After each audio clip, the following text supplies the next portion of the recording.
সে বলবে আপনার সমস্যাটা তো আমি জানি না, টাকা তো আমি জমা দিয়ে ফেলছি, টাকাটা আমি ব্যাক দিতে পারবো না। তার মাধ্যমে আপনি ভালোভাবে ক্লিয়ার হয়ে আপনি টাকা জমা দেন, পাসপোর্ট জমা দেন। আসসালামু আলাইকুম। 4টি সমস্যা থাকলে আপনি সৌদি আরব আসতে পারবেন না। আর এই 4টি সমস্যা প্রত্যেক সাধারণ প্রবাসী কিন্তু কম বেশি করে থাকে।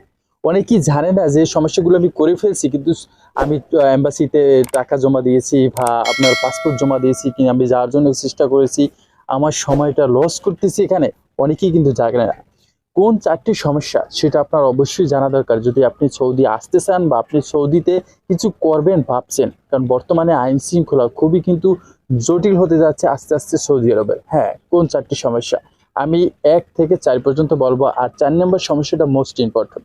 প্রথম হলো, যাদের এনআইডি কার্ড বা পাসপোর্টে বয়স কমায়ন এবং বাড়ান, এই সমস্যাটা যাদের ভিতরে রয়েছে। দেখা যাচ্ছে যারা পাসপোর্ট করার সময় বয়স হয় না, তারা এনআইডি কার্ডের বয়স কমাইছে বা বাড়াইছে, বা পাসপোর্টের বয়স কমাইছে বা বাড়াইছে। এই যে সমস্যা দুইটা থাকে, এই সমস্যা যাদের আছে তারা কিন্তু বর্তমানে সৌদি আসতে হলে অনেক অনেক কিন্তু স্ট্রাগল করতে হবে বা পরিশ্রম করতে হবে বা ওয়েট করতে হবে। নাম্বার 2, যাদের নাম পরিবর্তন করছেন। অনেকে এনআইডিতে একটা নাম আছে, পাসপোর্টে অন্য একটা নাম আসলে, কিন্তু যখন আপনি এটা সংশোধন করার চেষ্টা করছেন, মানে এক পাসপোর্ট দিয়ে, মানে যে পাসপোর্টটা জমা দেবেন সেই পাসপোর্ট দিয়ে আপনি নাম সংশোধন করার চেষ্টা করছেন বা নামে ভুল রয়েছে, যারা পরিবর্তন করছেন তাদের কিন্তু একটু সমস্যা হয়। বর্তমানে আগের পাসপোর্ট নাম্বারটা যদি আপনার এই পাসপোর্টে থাকে সমস্যা নেই, কিন্তু যে পাসপোর্টটা দ্বারা আপনি পরিবর্তন করছেন বা যে এনআইডিটা সংশোধন করছেন, সেটার মাধ্যমে যদি ওরা অনলাইনে সার্চ দিয়ে রিসার্চ করে বা দেখে, সেক্ষেত্রে কিন্তু আপনি প্রবলেমে পড়বেন।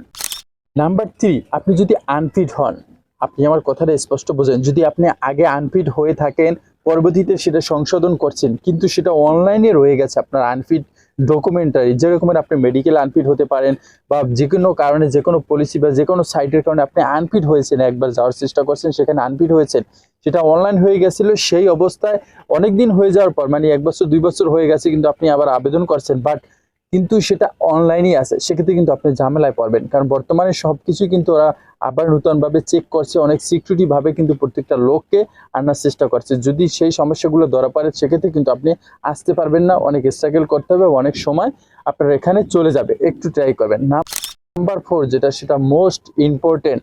আগে আপনি প্রবাসী ছিলেন, সৌদিতে ছিলেন, যে কোনো কান্ট্রিতে ছিলেন, কিন্তু আপনি সেখান থেকে অবৈধ অবস্থায় ধরা খেয়ে আসেন। বেসিক্যালি আপনি যদি সৌদি আরব থেকে আপনি অবৈধ হিসাবে ধরা খেয়ে বাংলাদেশে একবার আসেন, পরবর্তীতে যাওয়ার চেষ্টা করেন, সেটা কিন্তু আপনার জন্য অনেক হার্টফুল এবং অনেক কেয়ারফুল হবে।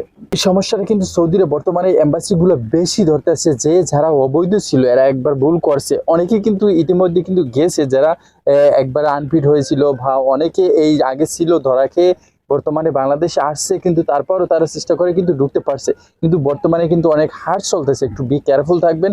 কারণ এই 4টি সমস্যা যদি আপনাদের ভিতরে থাকে, অবশ্যই আপনারা একটু এম্বাসির সাথে বা আপনার এজেন্সির সাথে বা যে লোকটা আপনাকে নিবে, তার মাধ্যমে আপনি ভালোভাবে ক্লিয়ার হয়ে আপনি টাকা জমা দেন, পাসপোর্ট জমা দেন। অন্যথা আপনি টাকা জমা দিয়েছেন, পাসপোর্ট জমা দিয়ে দিয়েছেন, কিন্তু আপনার ভিতরে সমস্যা আছে, কিন্তু যে নেবে সে যদি একদম থার্ড পার্সন কোনো ব্যক্তি হয়, সেক্ষেত্রে সে বলবে আপনার সমস্যাটা তো আমি জানি না, টাকা তো আমি জমা দিয়ে ফেলছি, টাকাটা আমি ব্যাক দিতে পারবো না। এরকম বিভিন্ন কজ দিয়ে আপনার টাকাটা কিন্তু মার যাবে এবং সময় তো যাবে, আপনার ওইটা আশা অনেক বসে থাকবেন। তাই অবশ্যই আগে থেকে আপনি সতর্কতা হন। এই সমস্যাগুলো থাকে আপনি ক্লিয়ারনেস কথা বলে তারপর কিন্তু আপনি টাকা জমা দিয়ে দিতে পারেন, পাসপোর্ট জমা দিতে পারেন, যে জন্য আপনি ভালো হবেন, সময় বেঁচে যাবেন এবং আপনি ক্লিয়ারলি এটার সমাধান পাইলেন যে আমি যেতে পারবো না, বা আমাকে বা আপনাকে ভুল বুঝিয়ে কেউ টাকা নিয়ে যেতে পারবে না। ভালো থাকবেন। এরকম ইম্পর্টেন্ট ভিডিও দেখার জন্য অবশ্যই আমাদের সাথে থাকতে পারেন। আসসালামু আলাইকুম।